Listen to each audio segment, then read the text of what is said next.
A vez do amor chegou.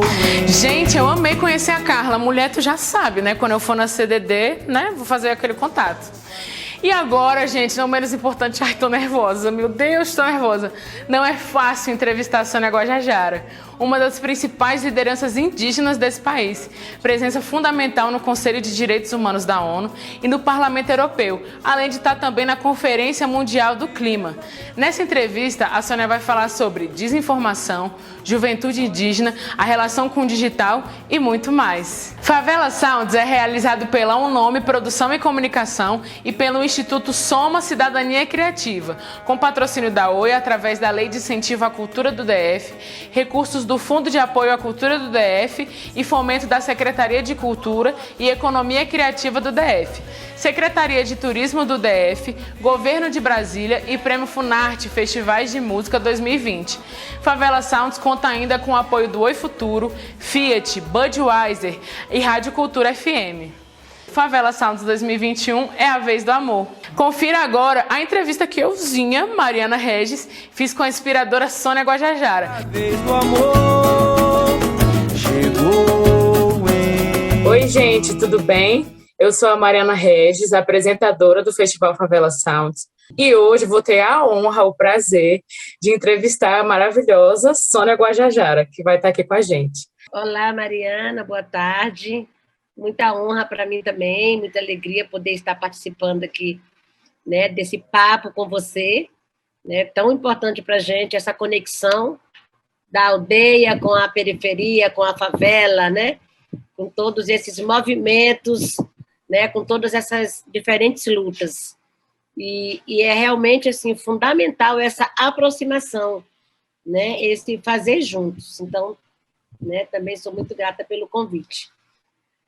Bom, eu sou a Sônia Guajajara, sou aqui do território indígena Araribóia, no estado do Maranhão, né, e faço parte atualmente da coordenação executiva da APIB, que é a Articulação dos Povos Indígenas do Brasil, essa organização que é hoje a maior articulação dos povos indígenas no Brasil.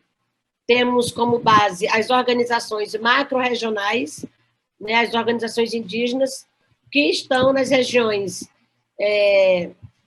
Nordeste, com a APOIME, a região Sul, com a Articulação dos Povos Indígenas do Sul, Sudeste, com a Articulação dos Povos Indígenas do Sudeste, a Comissão de Terra Guarani Virupá, que é uma comissão do povo Guarani, né, das regiões Sul e Sudeste, ali, né, no litoral, o Conselho Terena, Mato Grosso do Sul, a grande Assembleia Guarani-Kaiowá, né, que é a Atiguaçu, Mato Grosso do Sul, e a COIAB na Amazônia. A COIAB, que é a Coordenação das Organizações Indígenas da Amazônia Brasileira. Então, assim, nós temos as 5 regiões com as macro-organizações que formam a PIB. Né? E temos como assembleia principal o acampamento Terra Livre, que acontece já há 17 anos em Brasília, sendo que nos 2 últimos anos aconteceu de forma online. Né, por conta da pandemia, a gente permaneceu com a nossa mobilização, com a nossa assembleia, né, mas de forma virtual. E com isso, em 2020, aliás, nós fomos, né, o primeiro movimento a realizar uma grande mobilização online, que foi o acampamento Terra Livre, realizado no final de abril do ano passado. E, a partir daí, a gente seguiu organizando, né, várias outras atividades, como a Assembleia da Resistência Indígena, para construir um plano de enfrentamento da pandemia. Né? Realizamos a Assembleia das Mulheres Indígenas virtualmente, realizamos uma reunião, um encontro de mulheres com a presença, né, de outras mulheres internacional, com a Cura da Terra. Então, a gente, né, seguiu o ano ali, com todas as nossas agendas, né, respeitando né, todos os protocolos de saúde, mas as articulações continuam muito necessárias, né, importantes para a gente fazer o enfrentamento que tem que ser, né, com esse governo. Né, sobretudo este governo, que é o que está aí, que já não bastava ele, né, chega a pandemia. E aí a gente não dá conta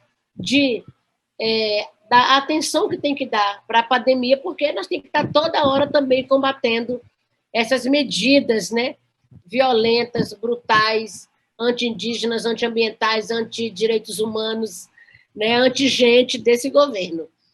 Então, é isso, né? Estamos hoje bem nesse momento de continuar com atenção na pandemia, mas também com as nossas mobilizações e as várias conexões, né, para fortalecer a luta dos povos. É isso, né, Sônia? Dá para ver que não tem como parar, né? A luta não pode parar, né? A gente tem que estar se mobilizando o tempo todo, assim.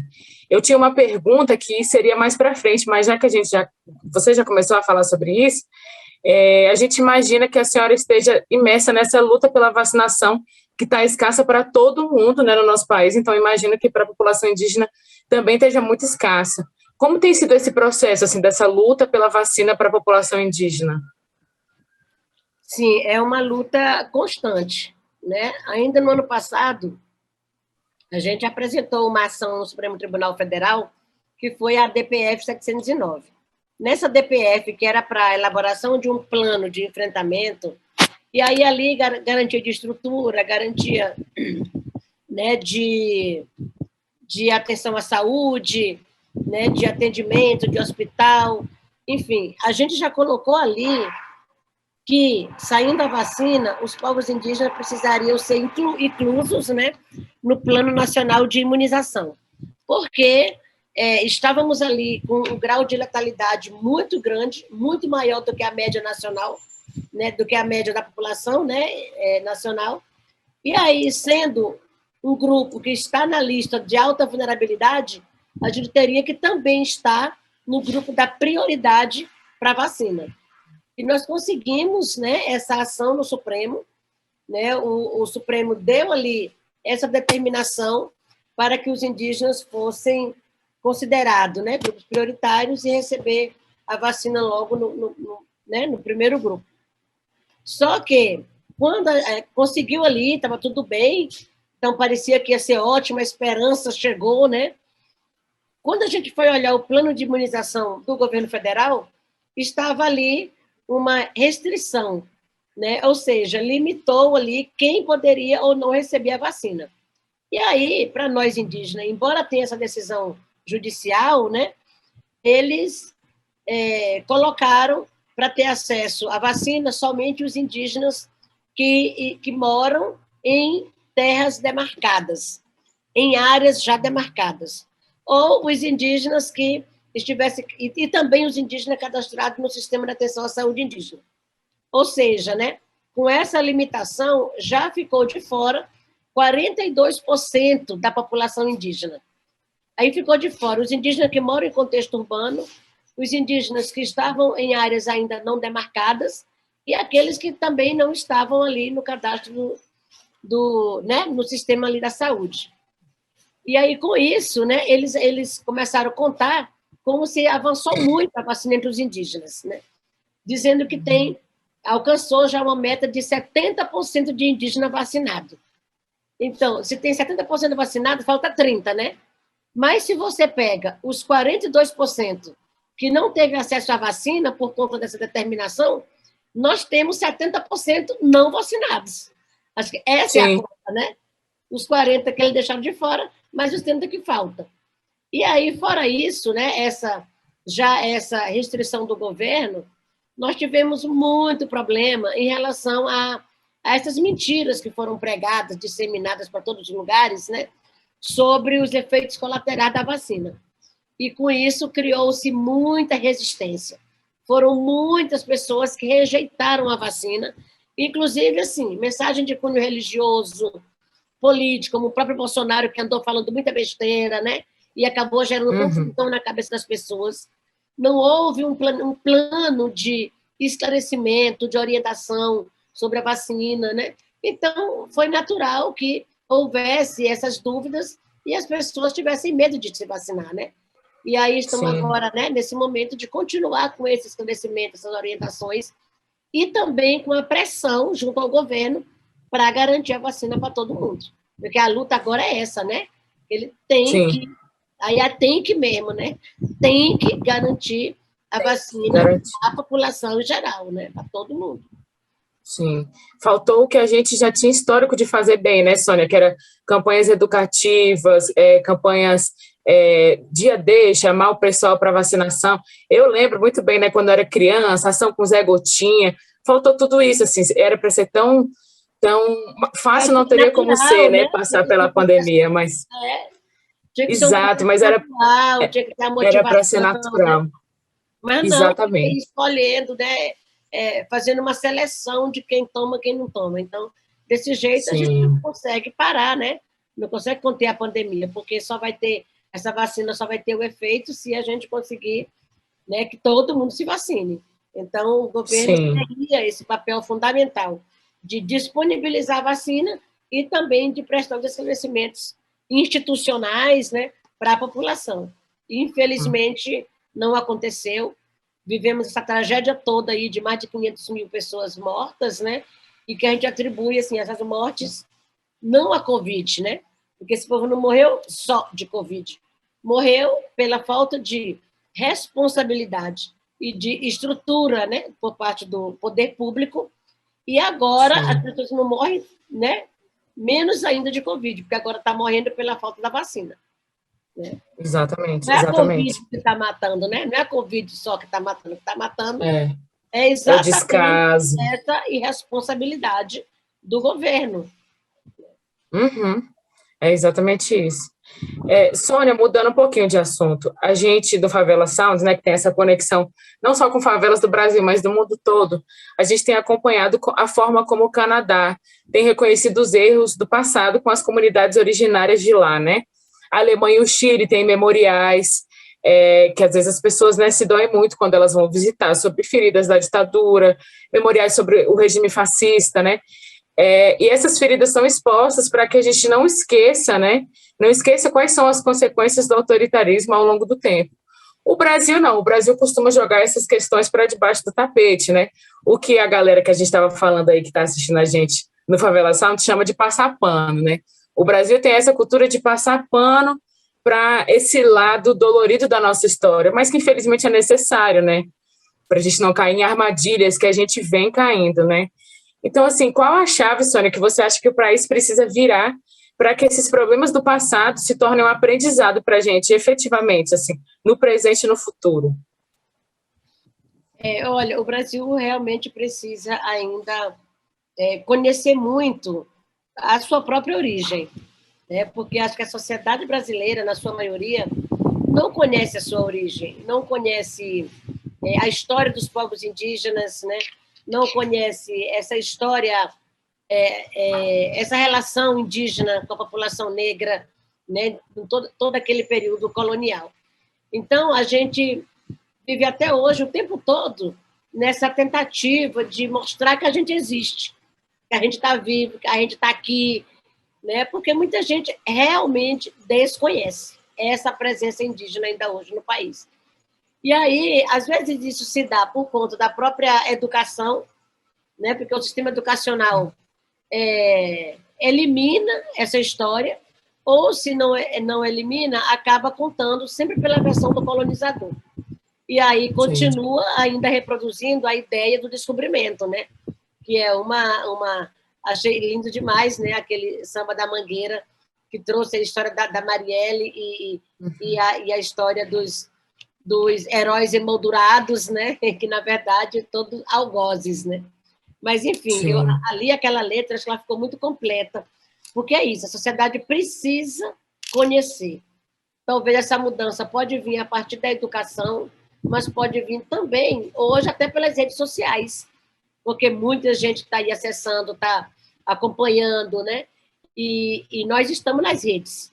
Todo dia mostrando nossa luta, mostrando nossa história, mostrando os conflitos, mostrando os indígenas formados, né?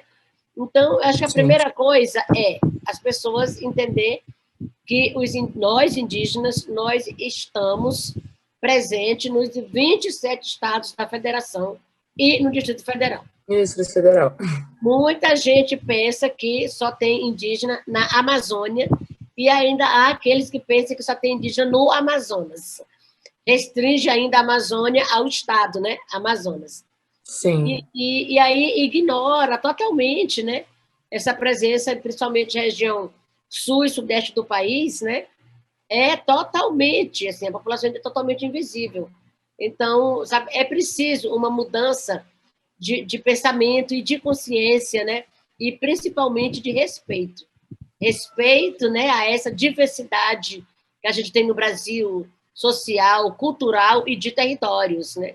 E essas culturas precisam muito ser respeitadas e valorizadas, né?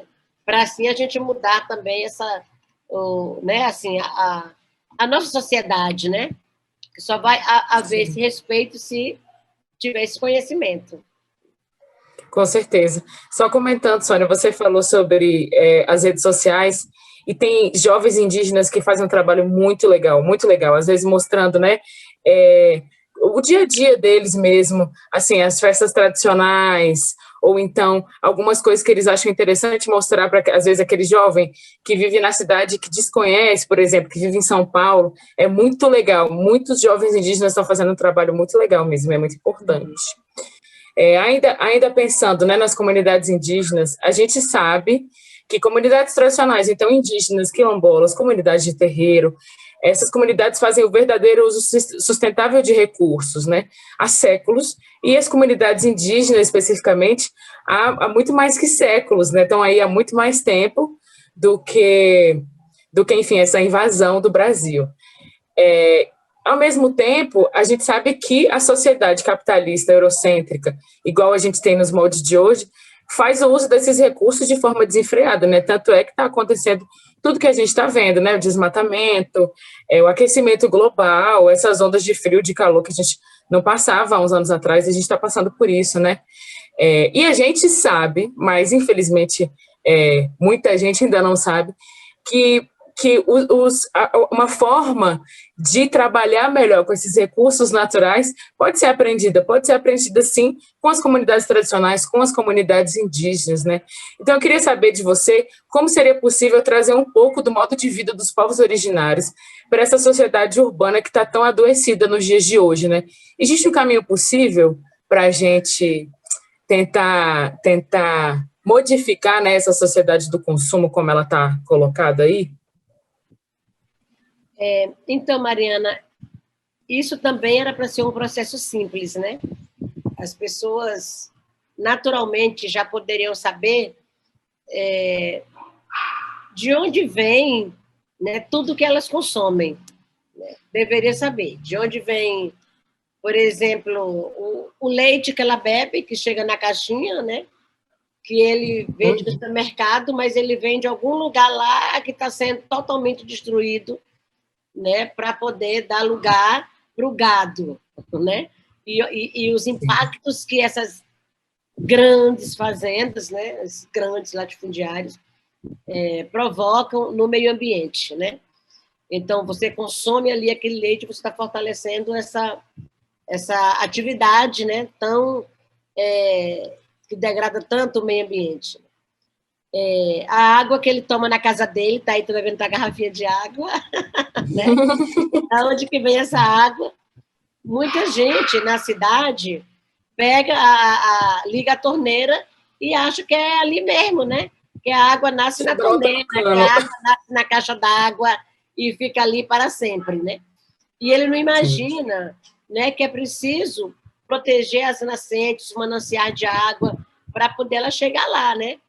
E aí que é preciso manter as florestas em pé para trazer a chuva, para abastecer esses reservatórios de água em todos os lugares, né? E, inclusive, para manter essas lavouras aí é preciso da chuva, né? Se não tem, não tem como. Então, eles não conseguem também ver que todo mundo depende desse cuidado, dessa proteção ao meio ambiente. Então, nós, indígenas, milenarmente, né, trazemos todas essas orientações da necessidade dessa relação de respeito, de harmonia com a mãe natureza.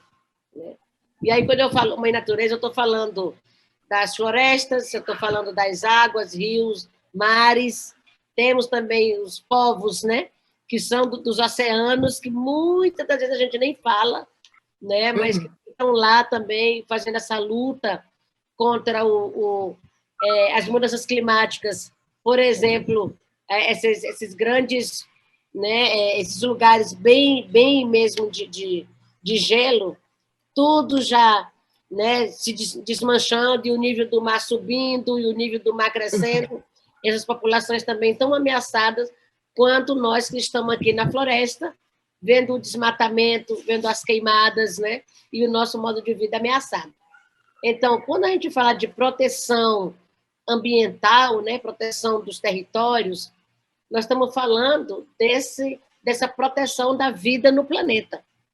Né? Não estamos falando de direitos indígenas, não estamos falando só de cuidado dos indígenas, não, nós estamos falando de um cuidado que todo mundo tem que ter para garantir sua própria vida. Né? Então, isso ainda é muito difícil, porque as pessoas não conseguem fazer essa relação, né, do que ele está consumindo, o impacto que está causando ali no meio ambiente, né, e a água que ele está bebendo, de onde que ela vem, que precisa de ter lá esse lugar cuidado, e que é uma luta que nós estamos fazendo aí diariamente, né, e muitas das vezes mesmo enfrentando bala, enfrentando spray de pimenta, enfrentando, né, tanta violência para manter esse modo de vida. Esse modo de vida que garante essa preservação, né? Então, a gente fala, tem que demarcar terra indígena, vamos, né, tem que demarcar. Então, muitas vezes, quem está na cidade não consegue imaginar a relação dele, né, com os indígenas, ou para que eu vou apoiar a demarcação de terra indígena, né? Ele não consegue de jeito nenhum relacionar.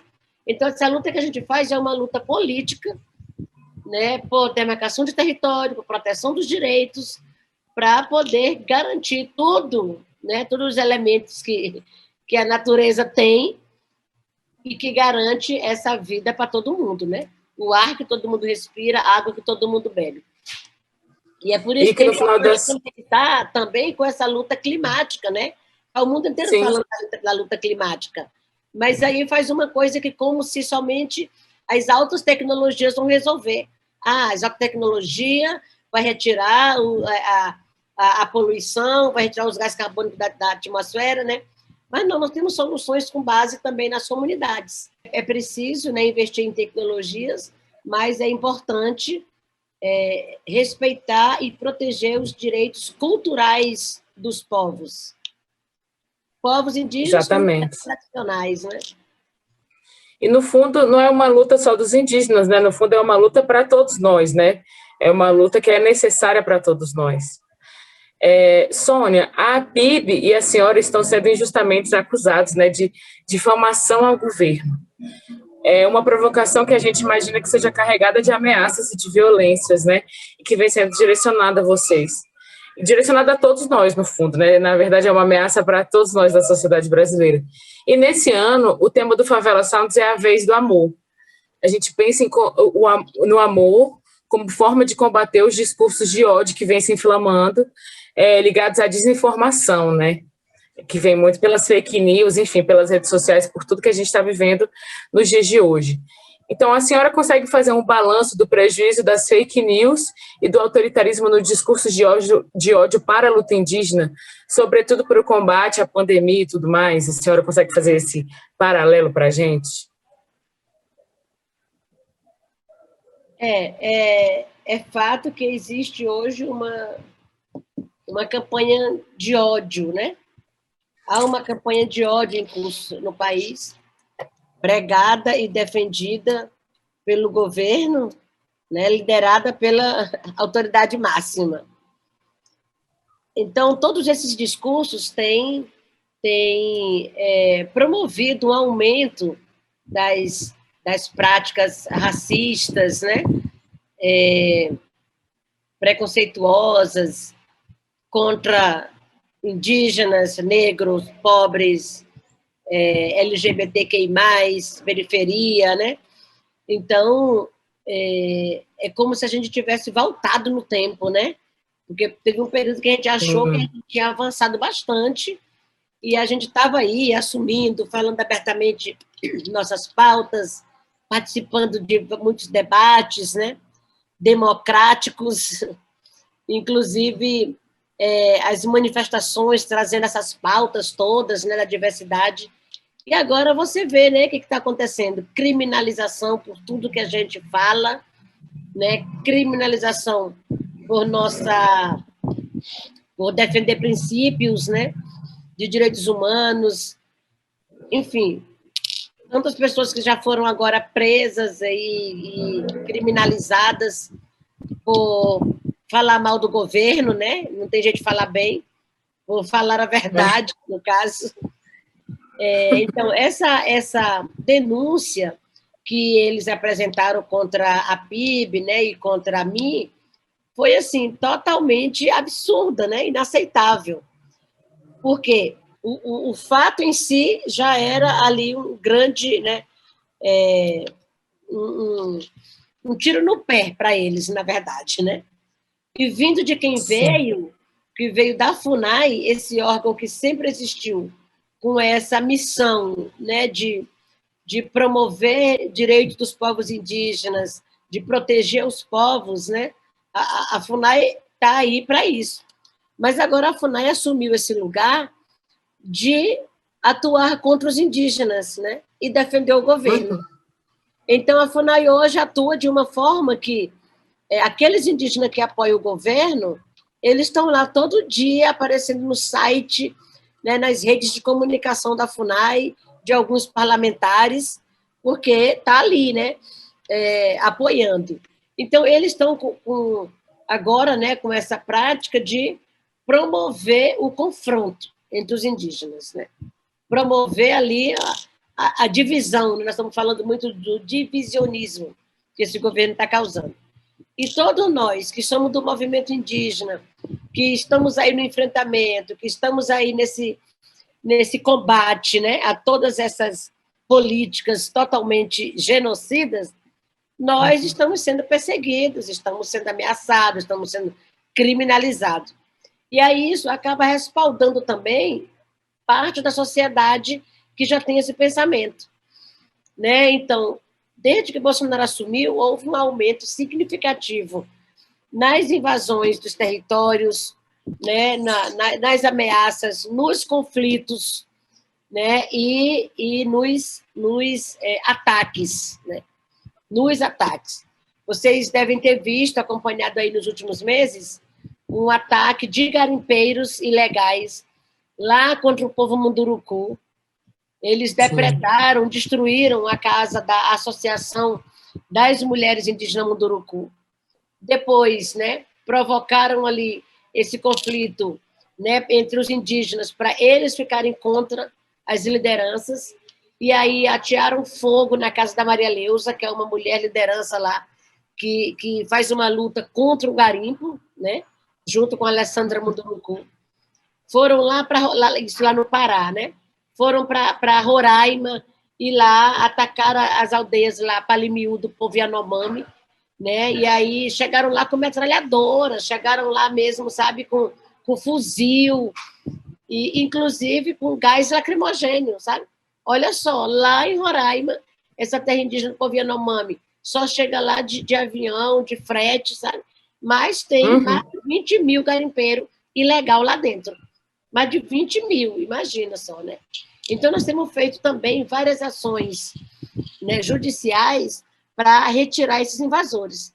E aí, nessa DPF 709, ano passado, a gente também fez esse pedido, né? E esses dias tem uma decisão já do Supremo para retirar esses invasores, porque tanto eles estão ameaçando a vida dos povos dessa forma tão violenta, como eles são, assim, potenciais vetores de contaminação da Covid. Claro, Tá? claro. Teve casos de morte que a gente acredita que foi levado por esses invasores, né? Sem contar que essa região aí é aquela famosa região da cloroquina, né? Onde mandaram toneladas de cloroquina para os indígenas. Aquele kit Covid, né? Para prevenir a Covid. E aí, agora, na CPI, quando abordou esse assunto, eles estão dizendo que era cloroquina para malária, né? Então, é assim, é o governo dos absurdos, é o governo do negacionismo, né? É o governo dessa incitação ao ódio. E aí, é isso, né? Que nós estamos vivendo, que vocês estão vendo, que nada é fácil. E aí, por tudo isso, né? Não adianta ficar parado em casa, nas aldeias mais, esperando passar esse período da pandemia, porque se a gente ficar lá, morre pelos invasores, né? Morre por esses ataques. Então, a gente vai para Brasília e decidiu aglomerar, correr esse risco em meio à pandemia, porque ou morre pelo vírus lá, lutando, ou morre de bala lá na terra, né? E aí, exatamente, por isso, a gente fez aquela ocupação do junho em Brasília, né? Com o Levante pela Vida, Levante pela Terra. Ocupamos o mês de junho inteiro Brasília, e agora, agosto, estamos voltando com a luta pela vida. Em setembro, vamos chegar a Brasília com a segunda marcha das mulheres indígenas, porque não tem outra forma, né, da gente mudar esse cenário a não ser na luta. Sim, é muita violência, mas a luta está aí há tanto tempo, né, Sônia? A gente está tendo que lutar há tanto tempo e a gente vai conseguir, e se Deus quiser, daqui a pouco, com todos os indígenas vacinados, toda a população geral vacinada. Sônia, eu tinha mais milhões de perguntas, eu queria ficar conversando, né, da minha vontade, queria ficar conversando com você aqui a tarde toda, mas o nosso tempo está se esgotando. Então, primeiro eu, e em nome do Favela Sounds também, eu queria muito agradecer sua disponibilidade de conversar com a gente, sua entrevista. Nesse tão pouco tempo, a gente aprende tanta coisa e, ao mesmo tempo, eu acho que vai ser muito importante, né, para o pessoal que assiste Favela Sounds, saber um pouquinho mais da sua trajetória, o que você faz, qual a luta política que você tem, o que os povos indígenas estão passando, né, nos dias de hoje, enfim, com a pandemia, com o governo, com tudo isso. Então, assim, a gente só tem a agradecer por você ter topado essa entrevista com a gente. Imagina, Marina, eu que agradeço e estou aí, tá? Estou à disposição, vamos conversando, porque essa conversa não acaba, né? Não acaba. Sim, a gente articulando muito para fortalecer essa conexão, né? Dessas tantas lutas que a gente tem travado, né? Dessas trocas, é muito importante. É hora da gente, né, somar força mesmo, né? Ir para as mobilizações e ir para a rua e dizer fora Bolsonaro e temos que acabar com esse momento que está aí, né, tão perverso para nós todos, e vamos Sim. em frente, né? Sim, é isso. Bom, então, muito, muito obrigada, Sônia, que a gente tem a oportunidade de conversar outras vezes aqui no Favela Sounds. E é isso, pessoal. Essa foi a Sônia Guajajara, maravilhosa. Procurem saber mais sobre ela, sobre a história dela, sobre a história da luta dos povos indígenas. Se puder também ajudar na luta dos povos indígenas, né? Porque é isso, né? A gente está aqui para somar e para lutar juntos, né? As favelas, população negra, população LGBTQIA+, e população indígena. E é isso. Muito obrigada. A vez do amor.